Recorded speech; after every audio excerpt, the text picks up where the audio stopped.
everyone, I'm Lynda Kinkade. You are watching CNN Newsroom live from Atlanta. Tonight, life in prison for the first Russian soldier convicted of war crimes in Ukraine. We'll have reaction from the Kremlin. Then the White House clarifies comments from President Biden after he says the U.S. would respond militarily if China invaded Taiwan. We'll go live to Tokyo. And later, the World Economic Forum in Davos kicks off with a powerful plea from President Zelensky. We'll have all those details from Switzerland.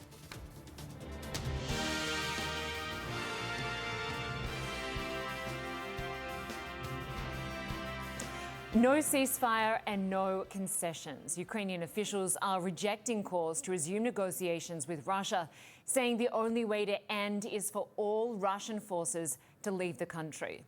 The fall of Mariupol has freed up Russia to focus on seizing the entire Donbass. Ukraine says it's held off a major assault on the eastern city of Severodonetsk, accusing Russia of using scorched earth tactics to try to capture one of the last parts of the Luhansk region, still under Ukrainian control. President Volodymyr Zelensky says as many as 100 people are killed every day in fighting in eastern Ukraine. He says history is at a turning point when it will be decided if brute force is allowed to rule the world. Well, the Kremlin says it's concerned about the fate of the first Russian soldier to be convicted of war crimes in Ukraine. The 21-year-old tank commander was sentenced to life in prison today. Last week, he admitted to shooting an unarmed civilian in February, but said he didn't want to kill him.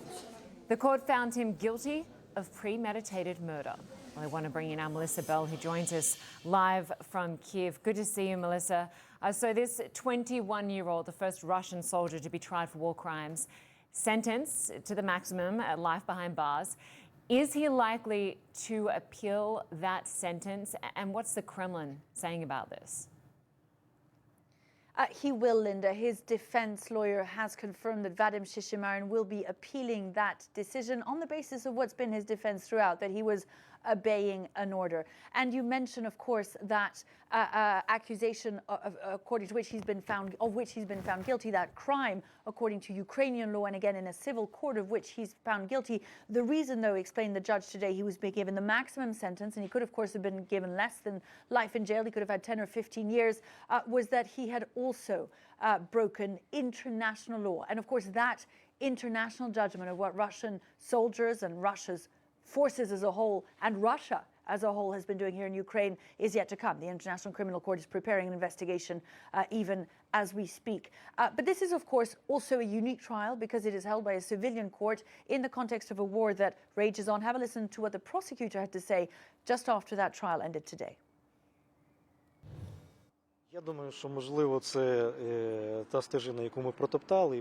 I think that all other law enforcement agencies will move along the path we have travelled. This will be a good example for other occupiers who may not yet be on our territory but are planning to come, or those who are here now and plan to stay and fight. Or maybe they will think that it's time to leave here for their own territory.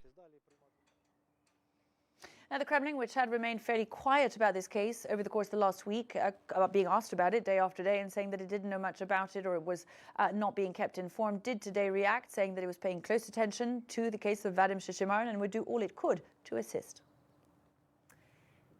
And Melissa, we did also hear from Ukraine's president revealing more details about the atrocities being committed in Bucha on the outskirts of the capital. And I understand you and your team were interviewing someone in a small town in the Bucha region, in that district, and you were interrupted by a nearby missile attack.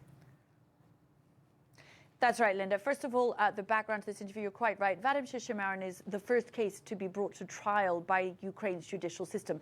There are more than 13,000 alleged war crimes so far that have been documented here by Ukrainian authorities. Many of them have taken places in those parts of the country that were occupied for a while by Russian forces, which speaks to the concern of Russian authorities about what is going on in those parts of the country that are occupied by Russian forces tonight. So many of them, of course, the ones documented so far around towns like Bucha that saw particularly brutal taking of the town, because it is where, just on the outskirts of Kyiv, Ukrainian forces provided a stiff resistance and in the end were able to push Russian forces back. But it is also where Russian forces were able to spend about a month having fought bloody battles to get there. We were speaking to one man in the rubble of his house about what had happened to him when we heard this happen overhead.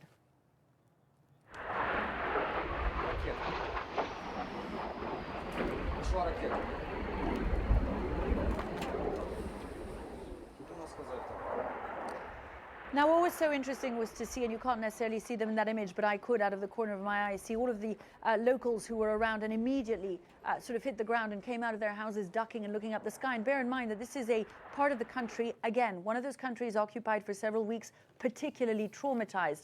What that sound speaks to as well is another interesting development over the course of the last 48 hours or so. You mentioned a moment ago concentration of firepower and manpower in the east of the country, that determination of Russian forces to push ahead.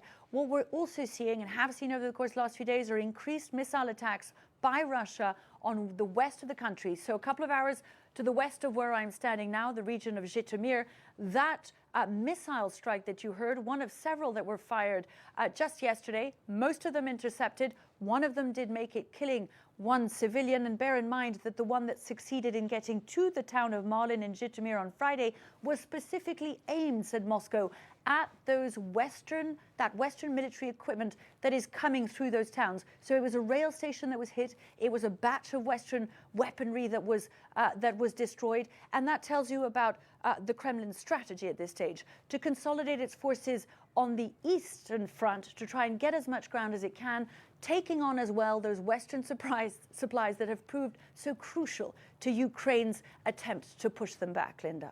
Certainly frightening scenes there doing that interview as those missiles fly overhead. Glad you and the team are safe. Thanks so much for joining us. Melissa Bell for us in Kyiv.